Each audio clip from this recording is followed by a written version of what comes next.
Hello guys, welcome to the accounting class. जब partnership deed ना बनी हो तो उस केस में क्या प्रोविजंस होता है, इसको मैं एक पहले की वीडियो में बता चुका हूं आपको। आज हम लोग इसी पर क्वेश्चन लगा करके देखेंगे। तो शुरू करते हैं। क्वेश्चन हम लेते हैं कुछ पॉइंट इसके अंदर। अमर, ललित और चारू पार्टनर्स हैं एक फर्म में and they do not have partnership deed. ठीक है, पार्टनरशिप डीड नहीं है उनके पास। अब देखिए, पार्टनरशिप डीड नहीं है, उसके बाद किसी ने किसी बात का कोई क्लेम किया है, तो वो क्लेम क्या है और उसका क्या हमारे तरफ से सॉल्यूशन होना चाहिए वो देखते हैं। तो पहली बात देखिए यहाँ पे है कि Amar had invested more capital than other partners and ask for interest on capital at the rate of 10% per annum. But Lalit and Charu do not agree with them. देखिए, तीन पार्टनर है, अमर, ललित और चारू। कहा जा रहा है कि अमर ने ज़्यादा कैपिटल लगाई है और इसी वजह से वो ये कहता है कि हमको कैपिटल पर 10% इंटरेस्ट दिया जाए, जबकि दूसरे पार्टनर जो कि ललित हैं और चारू हैं वो इस बात से एग्री नहीं करते हैं। तो सही करते हैं। क्यों? क्योंकि अगर पार्टनरशिप डीड न बनी हो तो उस केस में किसी पार्टनर को इंटरेस्ट ऑन कैपिटल नहीं मिलेगा, चाहे किसी ने ज़्यादा कैपिटल लगाई हो चाहे किसी ने कम कैपिटल लगाई हो। कैपिटल के कम या ज़्यादा लगाने से फ़र्क नहीं पड़ता है। ठीक है, तो पार्टनरशिप डीड नहीं बनी है, इसका मतलब कि इन लोगों को इंटरेस्ट नहीं मिलेगा, चाहे कोई भी क्लेम करे। अगर ललित क्लेम करते या चारू क्लेम करे या अमर क्लेम करें, कोई भी क्लेम करे कि भाई हमें इंटरेस्ट ऑन कैपिटल दिया जाए, तो नहीं मिलेगा। 1% भी नहीं मिलेगा। 10% और 12% और 10%, 12%, 15% की तो बात छोड़ दीजिए, कुछ नहीं मिलेगा। दूसरा है Lalit devotes more time in handling the business and demand a salary of 5,000 per month, but Amar and Charu do not agree with him. कह रहा है कि ललित जो एक पार्टनर है वो ज़्यादा टाइम बिजनेस को मैनेज करने में लगाता है, बिजनेस को संभालने में लगाता है, और इस वजह से वो कहता है कि भाई 5,000 रुपया महीना हमको सैलरी चाहिए। इस बात से अमर और चारू एग्री नहीं करते, राज़ी नहीं होते हैं। सही करते हैं वो, क्योंकि अगर पार्टनरशिप डीड नहीं बनी है तो उस केस में कोई कितना भी टाइम लगाए उसको सैलरी नहीं मिलेगी। तो सैलरी की यहाँ अगर डिमांड की जा रही है ललित के ज़रिए, तो उनकी ये डिमांड पूरी नहीं की होगी, उनकी डिमांड नहीं मानी जाएगी। कोई भी डिमांड करे, चाहे ललित करें, अमर करें, चारू करें, कोई भी पार्टनर अगर सैलरी मांगेगा तो पार्टनरशिप डीड के न होने पर उसे सैलरी नहीं मिलेगी।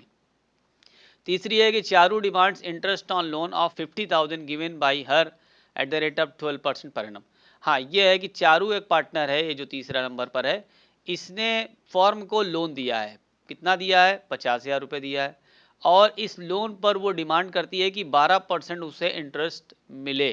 देखिए, लोन पर इंटरेस्ट मिलना तो ठीक है, ये तो उसका हक है, लेकिन ये जो 12% की डिमांड है ये गलत है, क्योंकि पार्टनरशिप डीड नहीं बने होने पर ये लोन पर इंटरेस्ट मिलेगा उनको, मगर 6% मिलेगा।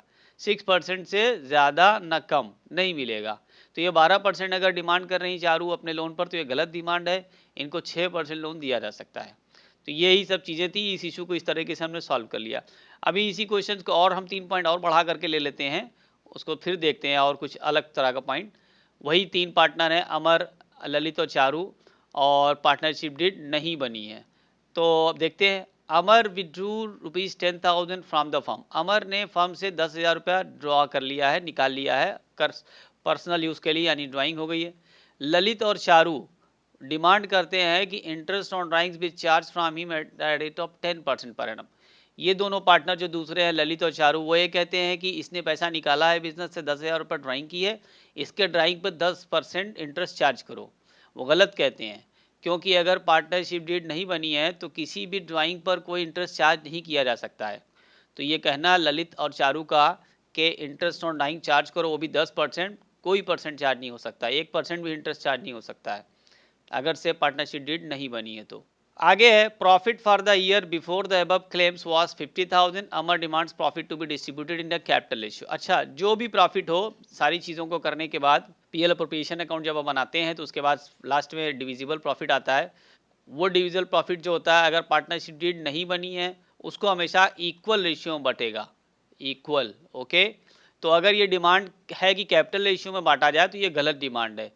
यानी चाहे कोई भी डिमांड करे, अमर डिमांड करे या ललित करें, चारू करें, कोई भी पार्टनर कहे या सारे मिल के भी अगर कह रहे हैं कि इसको कैपिटल में बांटा जाए, तो गलत है, क्योंकि पार्टनरशिप डीड नहीं बनी है। तो जो लागू होगा रूल वो यही है कि इक्वली बांटा जाएगा, कोई और रेशियो नहीं अपनाया जाएगा।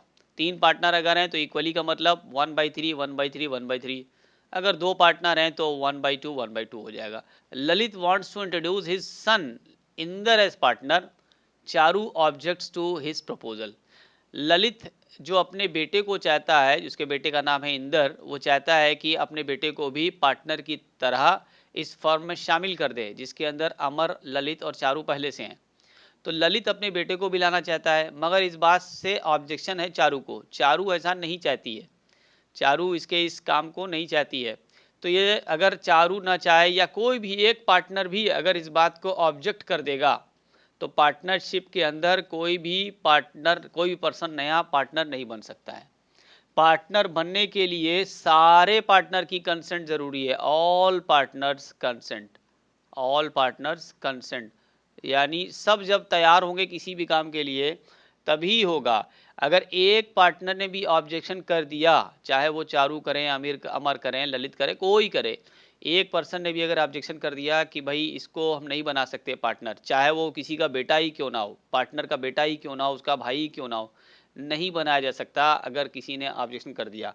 तो उम्मीद करते हैं आपको इन्फॉर्मेशन अच्छी लगी होगी और आपको ये सारी चीज़ें काम आएंगी, हेल्पफुल होंगी। एग्जाम के अंदर क्वेश्चंस एमसीक्यूज में भी पूछा जा सकता है, या 3 या 4 नंबर के क्वेश्चन जो आते हैं उसमें भी पूछा जा सकता है। तो मेरे चैनल को आप सब्सक्राइब कर दीजिएगा, आपके सब्सक्रिप्शन से हमें मोटिवेशन मिलता है। हम इस तरह की और भी वीडियो बनाते रहेंगे। क्लास 12th का कोर्स हम कंप्लीट करते रहेंगे, अकाउंट्स, और आगे चलकर हम बिजनेस और इकोनॉमिक्स वीडियो बनाते रहेंगे। अपना बहुत ख्याल रखें, मिलते हैं अगली वीडियो में, तब तक के लिए गुड बाय।